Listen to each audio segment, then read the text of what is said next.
안녕하세요. 애니어그램으로 바라보는 나의 박인경입니다. 네, 안녕하세요. 에바나의 양동석입니다. 6번형 부모 밑에 7번형 아이들이 상당히 많이 태어나십니다. 그래서 제가 지난번에도 얘기했는지 모르겠지만 1번형이 부모가 돼서 7번형 아이들을 키우면서 정말 일생일대의 도전을 받는 거죠.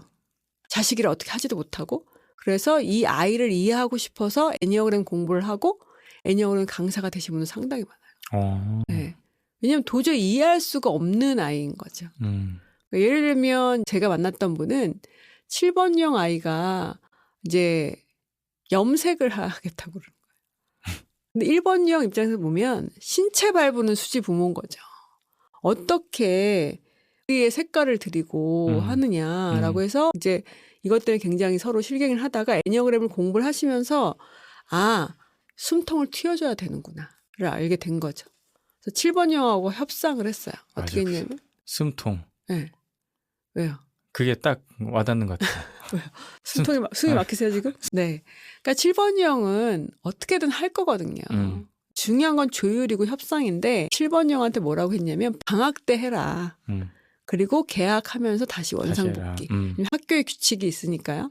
그러니까 그게 벌써 한 10년 전 일이니까 지금 조금 더 자유롭지만 그땐 조금 덜 자유로웠기 때문에 약간 동상이몽인 게 1번형이 생각하는 염색은 어떤 걸까요? 어떤 색깔의 염색일까요? 뭐 좀 발랄한. 그냥 갈색 정도예요. 네. 그런데 7번이 항상 이제 상상을 뛰어넘는 거죠. 7번이 뭐라고 했냐면 엄마 나 파란색 이렇게 얘기를 한 거죠. 1번이 정말 이제 그러니까 그거를 또 언제 물어보냐면요. 8월에 여름에 방학이 많이 한다 그러면 1번이 본인이 그걸 소화시킬 수 있는 시간이 필요하니까 3월에 물어봐요. 3월에. 네. 왜냐하면 본인은 감당할 수 있는 일이 아니거든요. 네. 네. 근데 이걸 감당을 해야 되잖아요. 어차피 7번 아이를 할 거고. 그리고 또 1번이 왜 그러냐면 7번이 몰래 할 거거든요. 그러면 1번은 그게 너무너무 감당하기가 힘들어요. 그러니까 그 거짓말을 했고 몰래 하고 했다라는 게 더 분노를 불러일으키기 때문에 7번형의 사춘기 아이를 이제 감당하기 위해서 물어봐요. 너 방학 때 무슨 색으로 할래? 그러니까 7번형 아이가 뭐라 그래요? 파란색. 그러니까 1번은 정말 하늘이 무너지는 것 같고 그래서 3월, 4월, 5월, 6월을 계속 그냥 파란색으로 해도 괜찮다. 7번형 아이는 또 그 자연스럽다. 이걸 하시는 거예요. 그래서 파란색으로 했어요. 근데 이제 7번형도 약속을 지키니까 계약하고 원상복귀. 이제 9월에 되니까 또 뭐 해야 돼요? 겨울방학에 할 걸 물어봐야 되잖아요. 네. 그러니까 아이가 엄마 근데 나 염색은 몇 번 했더니 좀 지루하대요. 겨울방학 때 그럼 뭐 할 거니라고 하니까 피어싱 하겠다. 해가지고. 그러니까 이제 그 피어싱도 이 어머님이 얘기하셔서 되게 부들부들 떨면서 얘기하신 게 뭐냐면 1번이 생각하는 피어싱은 보통 우리가 이제 배꼽이나 이런 데 하잖아요. 네. 뭐 귀. 네, 그런 데 하잖아요. 근데 이제 이 7번이 혀. 혀에 하겠다고 해가지고 나중에 저하고 한 거의 이제 한 1년 정도를 배웠던 분이신데 그런 얘기를 하시더라고요. 처음에 7번형의 자녀는 얘가 도대체 인간으로 성장할 수 있을까? 그러니까 뜯어 고치고 새로 만들어야 되는 아이인 거예요. 네. 근데 이제 이 아이를 보는 눈이 달라지게 되면서 1년 넘게 1번이 또 얼마나 열심히 공부를 했겠어요. 열심히 공부를 하고 1번형의 내면을 보고 막 이렇게 하면서 나중에는 약간 대리만족감이 조금 들더래요. 그러니까 이제 그 아이 때 1번형은 어떻게 지냈을까요?